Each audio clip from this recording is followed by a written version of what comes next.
సహకార union Hyderabad gun ఫౌండరీలో జరిగిన 72వ అఖిల భారత సహకార వారోత్సవాలు. మంచిర్యాల జిల్లాకు చెందిన తెలంగాణ రాష్ట్ర గొర్రెల మేకల పెంపకం వృత్తిదారుల సంఘం రాష్ట్ర అధ్యక్షులు డాక్టర్ కొమ్ము అశోక్ యాదవ్ కు రాష్ట్ర కోఆపరేట్ సహకార యూనియన్ చైర్మన్ మోహన్ రెడ్డి చేతుల మీదుగా ప్రశంసా పత్రంతో సేవలను గుర్తించి సత్కారం. తెలంగాణ రాష్ట్ర గొర్రెల మేకల పెంపకం వృత్తిదారుల సంఘం రాష్ట్ర అధ్యక్షులు డాక్టర్ కొమ్ము అశోక్ యాదవ్ ను ఘనంగా సన్మానించడం జరిగిందని అన్నారు. అనంతరం ఆయన మాజీ గవర్నర్ బండారు దత్తాత్రేయ గారి రాజ్యసభ సభ్యులు ఆర్ కృష్ణయ్య గారిని మర్యాదపూర్వకంగా కలిసి వారి చేతుల మీదుగా ప్రశంసా పత్రం తీసుకుని వారి అభినందనలు పొందడం జరిగిందని అన్నారు. ఈ సందర్భంగా డాక్టర్ కొమ్ము అశోక్ యాదవ్ మాట్లాడారు.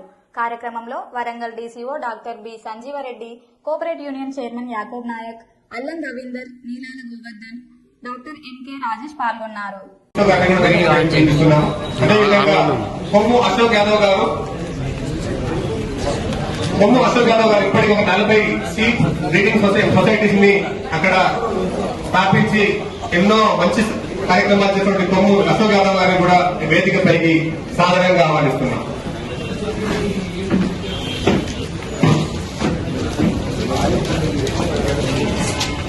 అదేవిధంగా ఆదిలాబాద్ నుంచి దుర్గం రాజేశ్వర్ గారు, ఆదిలాబాద్ నుంచి దుర్గం రాజేశ్వర్ గారు వచ్చారా? Sujana SC labour contract cooperative society Urnoor నుంచి తను ప్రాతినిధ్యం వహిస్తున్నారు. దుర్గం రాజేశ్వర్